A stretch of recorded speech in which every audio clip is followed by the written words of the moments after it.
Il pensait qu'elle n'était personne, mais elle lui a donné une leçon de vie. Et si le moment où vous étiez le plus exposé, le plus vulnérable, le plus honteux, était exactement le moment que Dieu a choisi pour vous élever, cette histoire n'est pas seulement réconfortante, c'est aussi un avertissement, un rappel qu'il y a quelque chose de plus grand qui veille sur vous, même lorsque le monde essaie de vous écraser. L'histoire vraie d'une jeune femme dont la foi a été mise à l'épreuve, le courage mis à l'épreuve et dont la vie a été bouleversée en quelques heures seulement pour le mieux. Si vous avez déjà eu l'impression que personne ne vous voyait, que vos rêves n'avaient pas d'importance, que la vie vous engloutissait, restez jusqu'à la fin. Cette histoire vous montrera que votre moment est peut-être plus proche que vous ne le pensez. Dieu ne t'a pas oublié. Et juste un détail, plus de 70% des personnes qui regardent nos vidéos ne sont pas encore abonnées. Si ce message vous a déjà touché, abonnez-vous maintenant, car les prochaines histoires pourraient être exactement ce dont vous avez besoin d'entendre pour ne pas abandonner. Amélia n'était pas le genre de personne qui attirait immédiatement l'attention des gens. Discret, mesquin, toujours avec un tablier impeccable et un chignon maintenu par un vieux crayon. Quiconque la croisait au restaurant La Ruelle ne remarquait peut-être même pas que cette jeune femme au doux sourire portait tout un univers dans sa poitrine. C'était mardi, début novembre. Ce genre de journée humide où l'air semble transporter de la poussière et de vieux souvenirs. Elle s'était réveillée à 5h30, comme d'habitude, avait préparé un café noir fort et avait mis de côté les pièces qui lui restaient de son salaire pour acheter de la nourriture pour chat à son voisin âgé. Une promesse qu'elle avait faite à son défunt père.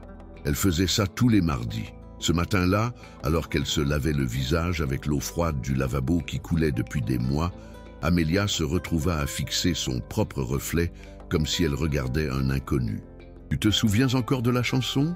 Elle pensait. Le piano, le même avec le bois sombre et les sons désaccordés, avait été vendu 3 jours après les funérailles de son père. Elle se souvenait de chaque détail de l'annonce imprimée sur du papier sulfite, piano ancien, état raisonnable, urgent. Depuis lors, elle n'en avait plus touché un seul. Mais ce jour-là, lorsqu'elle est entrée dans le restaurant et a vu le piano dans le coin, qui ressemblait plus à une pièce décorative qu'à un instrument, quelque chose en elle a fait tilt, une nuisance, comme si l'univers murmurait « Aujourd'hui ne sera pas un jour ordinaire ». La Ruelle avait cet air prétentieux d'un restaurant qui voulait paraître français, mais qui le servait caché dans une poêle en fer. Les murs en briques apparentes et les lumières ambrées tentaient de feindre la sophistication. Mais ceux qui y travaillaient savaient c'était une façade. Et c'est dans cette illusion de luxe qu'il est entré. L'homme est arrivé vers 13h42, seul, vêtu d'un costume gris anthracite sous une chaleur infernale, une montre bracelet qui semblait coûter plus cher que le loyer d'Amélia pour une année entière. Il est entré comme s'il achetait le silence. Il regarda autour de lui avec dédain, ignora le serveur qui le salua et s'assit à la table 14, celle que personne n'aimait servir, car elle était en face du piano, cette chose recouverte d'une couverture poussiéreuse. Amélia sentit un frisson lui parcourir le dos lorsqu'elle vit son regard. Ce n'était pas seulement du mépris, c'était quelque chose de plus profond, comme quelqu'un qui prend plaisir à dominer l'environnement. En prenant sa commande, elle remarqua qu'il parlait avec des pauses mesurées, comme s'il incarnait quelqu'un d'important. « Et ce piano ?» demanda-t-il avec un sourire qui n'atteignit pas ses yeux. Amélia a répondu avec l'essentiel. « Cela fait un moment que ça dure, personne n'y touche. Et j'ai essayé de partir. » Mais il a insisté. « Est-ce que tu joues ?» Elle s'est figée. Ce n'était pas de la curiosité, c'était un hameçon lancé avec malice. Il savait ce qu'il faisait. Et à ce moment-là, ce qui n'était qu'un changement comme un autre est devenu le théâtre de quelque chose qu'elle n'oublierait jamais. Les clients environnants ont commencé à prêter attention. Au début, c'était subtil. Une fourchette qui s'arrêtait en plein vol, un couple qui baissait la voix, le cuisinier qui regardait à travers la fente de la cuisine. L'homme s'est adossé à sa chaise, a croisé les bras et a lancé le défi comme s'il versait du poison avec élégance. « Je parie que vous n'avez pas le courage d'y toucher. » Ce n'était pas une demande. C'était un spectacle d'humiliation annoncé. Amelia resta immobile. Son cœur s'emballa, non pas à cause de son audace, mais parce que là, devant tout le monde, il avait piqué la blessure la plus profonde. La peur de ne pas être assez bien. Une peur qu'elle cachait ainsi que les callosités sur ses mains. Pourquoi pas, insista-t-il, de la voix mielleuse de quelqu'un qui aime provoquer. Allez, ça va être sympa. Un petit spectacle pour divertir les clients. Amelia regarda autour d'elle. Il vit des regards d'attente, de pitié, de curiosité. Personne ne l'a défendue. C'était comme si tout le monde était là pour voir combien de temps elle pouvait tenir. Pendant un instant, elle a pensé à s'enfuir. Mais alors, au plus profond de son âme, quelque chose de plus fort murmura. Ce n'était pas une voix forte, c'était un souvenir. Le père, souriant en coin, les yeux fatigués, dit « Ma fille, quand la vie se désaccorde, tu l'accordes avec ton cœur. » Et sans savoir comment ni pourquoi, elle a dit « D'accord, je vais jouer. » Elle s'approcha du piano comme si elle marchait vers une phrase. Chaque pas semblait peser 1 tonne. Les semelles de ses baskets usées collaient au sol ciré, et le son résonnant était plus fort dans son esprit qu'il ne l'avait été dans le restaurant. Lorsqu'il retira la couverture qui recouvrait l'instrument, une odeur de moisie et de nostalgie emplit l'air. Les touches étaient jaunies, certaines fissurées sur les bords, comme les dents d'un vieil homme souriant maladroitement. Elle passa ses doigts dessus avec précaution, comme pour demander la permission. Personne n'a rien dit. Même le bruit des couverts avait disparu. C'était comme si tout le restaurant retenait son souffle. Elle s'est assise. Ses mains tremblaient tellement qu'elle a dû les cacher sur ses genoux pendant quelques secondes. Le banc en bois produisait un grincement presque comique, mais personne ne riait. Et puis, fermant les yeux, elle prit une profonde inspiration. Il n'y avait pas de partition, pas d'échauffement, pas de préparation. Il n'y avait qu'elle, le piano et une salle pleine de gens attendant de voir ce que cette serveuse serait capable de faire. La première note est sortie hésitante, timide, comme un enfant testant sa propre voix. Mais ensuite est venu le deuxième, et le troisième. Et soudain, ce n'était plus le piano qui jouait, c'était toute son enfance qui pulsait là. L'odeur de la soupe du père, la fuite dans le salon, les samedis de musique et de silence. La mélodie a commencé à se former comme une conversation entre souvenirs et courage. Le piano désaccordé répondait par des sifflements. Mais il y avait là de la beauté, une beauté brute et imparfaite, celle de quelqu'un qui n'a rien à prouver et tout à ressentir. Les gens ont commencé à se pencher en arrière sur leurs chaises. Un homme aux cheveux clairsemés a arrêté de manger. Un serveur qui passait avec un plateau a failli laisser tomber le verre. C'était comme si tout le monde écoutait une histoire racontée en notes et que seule Amelia connaissait la fin. La musique, qui avait commencé de manière tremblante, a pris de l'ampleur. La peur était toujours là, mais quelque chose de plus fort guidait désormais ses doigts, le désir.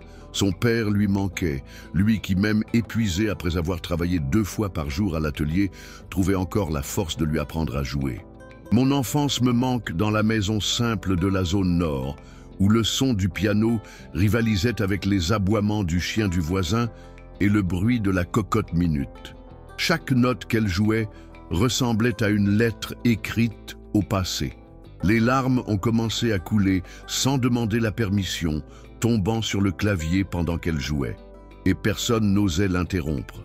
Le millionnaire non plus, encore moins lui. Il était immobile, fixant Amelia avec des yeux qui ne contenaient plus aucune ironie. Le silence dans la salle était absolu, et dans ce silence, elle était un géant. Lorsque la dernière note résonna, elle garda ses doigts pressés l'un contre l'autre pendant quelques secondes, comme si elle ne voulait pas se réveiller d'un rêve. Le bruit s'est éteint lentement, et ce qui est venu ensuite n'a pas été immédiat. Il y a eu une seconde, peut-être 2, où personne n'a bougé. C'était comme si le temps avait retenu son souffle avec eux. Puis vinrent les premiers applaudissements, d'une femme assise près de la fenêtre, les yeux remplis de larmes et la bouche entr'ouverte, comme si elle voulait dire quelque chose, mais ne savait pas comment. Puis vinrent les autres, de vrais applaudissements, pleins de quelque chose qui ne s'achète pas, l'admiration. Un couple s'est levé, quelqu'un pleurait sans le cacher. Et c'est seulement à ce moment-là qu'Amelia réalisa ce qu'elle avait fait. La honte n'est pas venue, la peur n'est pas revenue. Il y avait juste une sensation étrange, comme si elle avait laissé un morceau de son âme là, entre les clés et les yeux des gens. Elle se leva, les jambes tremblantes, et retourna dans le couloir. Pas en tant que serveuse, en tant qu'artiste. Il n'y avait pas de confetti, pas de tapis rouge, juste du respect. Même le directeur, qui lui parlait à peine en dehors des heures de bureau, lui jeta un coup d'œil et hocha la tête avec retenue. Et le millionnaire. Il était toujours à la table 14, mais maintenant, il ne souriait plus. Il était sérieux, la regardant comme s'il venait de réaliser qu'il avait sous-estimé quelque chose de sacré.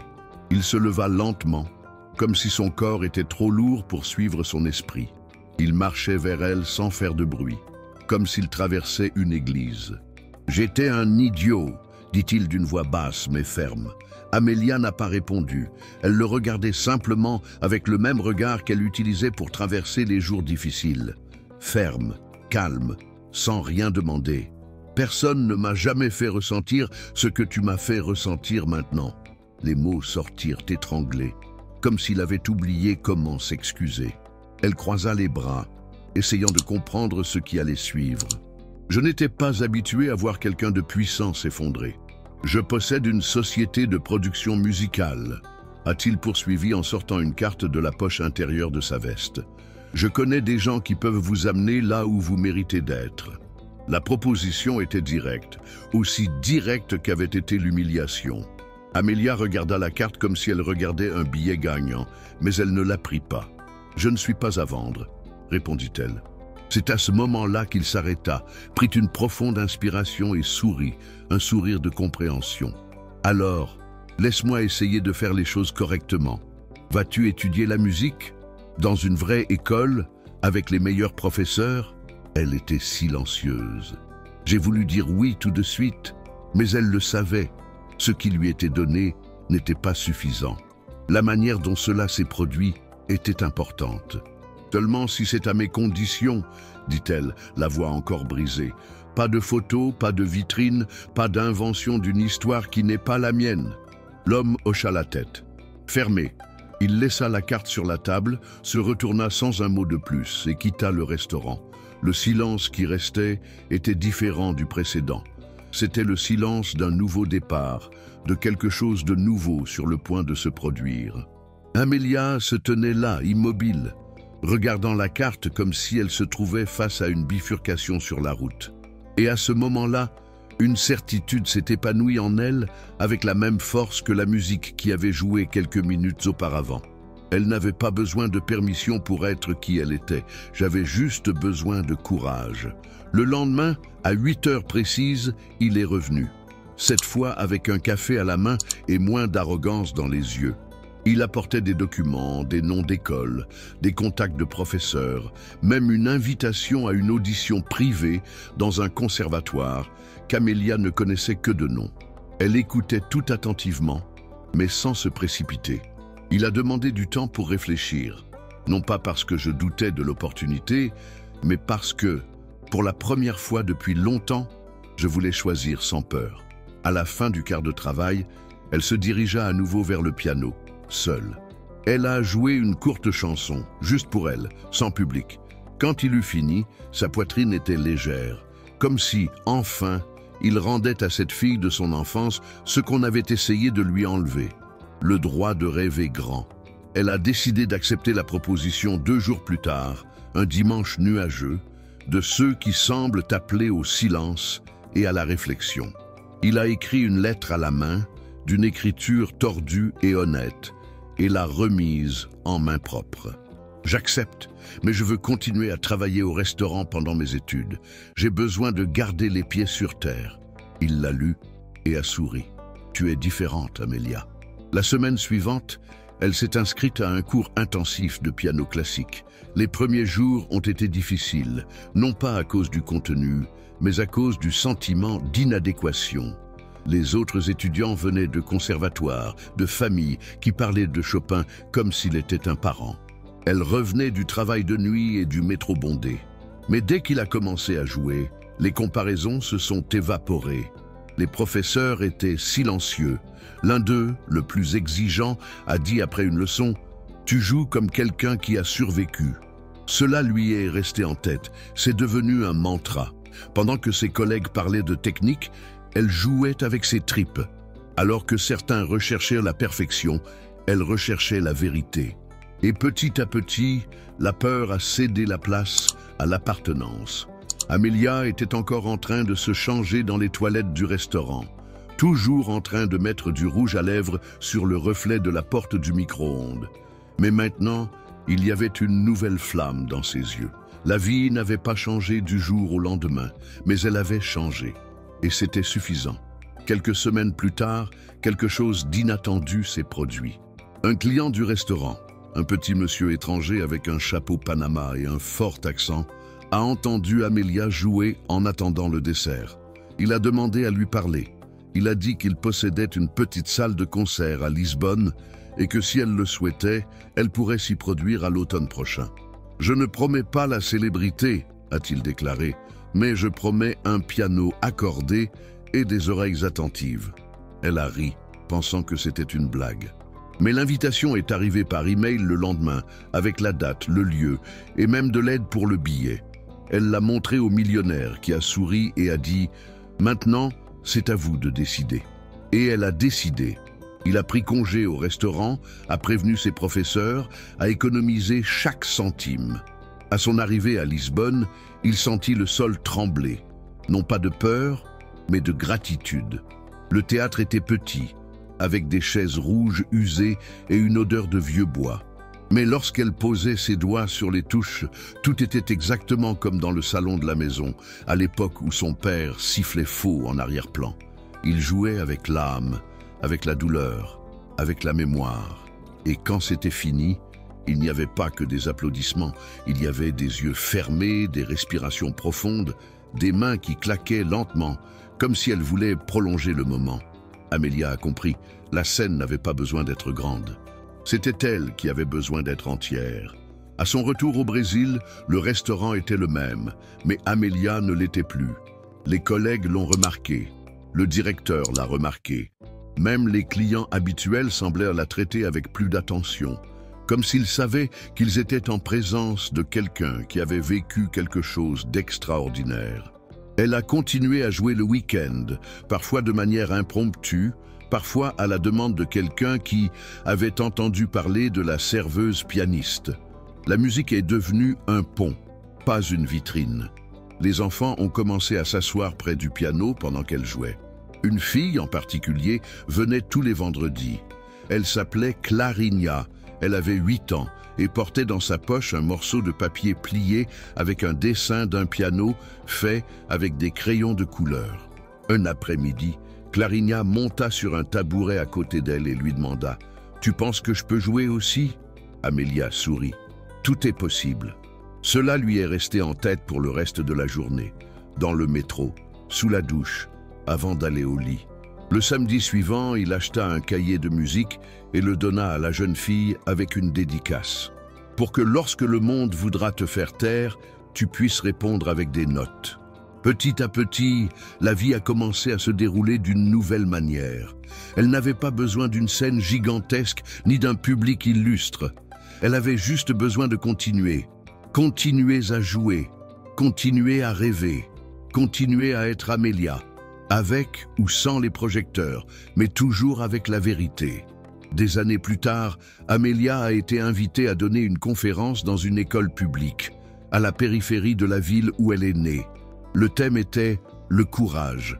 Elle l'a presque refusé, car elle ne se considérait pas comme quelqu'un qui avait quelque chose à enseigner. Mais, à ce moment-là, il se souvint de Clarinha. Il se souvenait de son père. Il se souvenait du son désaccordé du vieux piano et de la façon dont tout avait commencé par un acte d'humiliation. Il est monté sur scène à l'école, avec les mêmes papillons dans le ventre que lorsqu'il a joué au restaurant pour la première fois. Mais cette fois, il y avait une sécurité différente. Une certitude silencieuse que, quelle que soit la taille de la scène, la vérité trouve toujours un moyen d'être entendue. Elle a conclu sa conférence par une phrase improvisée sur le moment, mais gravée dans les carnets de tous les participants. Le monde a tenté de me faire taire par la honte, mais j'ai répondu par le son. Et quand on répond par le son, par la vérité, par l'âme, même ceux qui voulaient rire finissent par écouter debout. Amélia a quitté cette école le cœur léger, avec le sentiment d'une mission accomplie. Non pas parce qu'elle avait tout accompli, mais parce qu'elle savait maintenant, son rêve n'était pas seulement le sien, c'était un pont, c'était une graine, et tant que quelqu'un écoutait, la musique continuait à jouer, pas pour impressionner. Mais rappelez-vous que même la douleur peut devenir une mélodie. Aujourd'hui, Amélia travaille toujours avec la musique. Il n'est pas devenu une célébrité, il n'a pas des millions d'abonnés, mais il a ce qui compte. Un piano à la maison, des élèves qui apprennent plus que des notes et une petite pièce où se rassemblent les gens qui veulent juste entendre quelque chose qui les fait ressentir. Le millionnaire est devenu un ami. Il n'a plus jamais essayé d'impressionner qui que ce soit. Il continue d'aider discrètement, en payant des bourses, en mettant en relation des talents anonymes avec de réelles opportunités, comme il l'a fait avec Amélia. Et chaque fois qu'elle le rencontre, elle se souvient comment tout a commencé. « C'est drôle, dit-elle parfois. C'est en essayant de m'humilier qu'il m'a fait connaître mon destin. Et c'est pourquoi chaque fois que quelqu'un lui demande comment elle a eu le courage de jouer cet après-midi-là, Amélia répond simplement « parce que j'avais déjà tout perdu, sauf la musique ». Cette réponse, qui paraît petite, porte le poids d'une vie de lutte silencieuse. Et c'est peut-être pour cela qu'il est si puissant. Au fond, Amélia ne voulait pas être la meilleure. Je voulais juste être entendue. Et ce mardi étouffant, elle est entrée dans un restaurant chic, en entier. Et tout a changé. Parce que lorsque la vérité de quelqu'un trouve un espace pour exister, même la tentative d'humilier devient une base sur laquelle voler. Et si cette histoire t'a touché, n'oublie pas de liker la vidéo. Dis-moi en commentaire ce que tu as ressenti. Je lis tout, vraiment. Abonne-toi à la chaîne pour ne pas manquer les prochaines histoires. Et surtout, partage cette vidéo avec quelqu'un qui en a besoin aujourd'hui. Ici, dans Histoire de vie, chaque témoignage est une lumière. Et ensemble, nous formons les gardiens de l'histoire. À très bientôt pour une nouvelle histoire.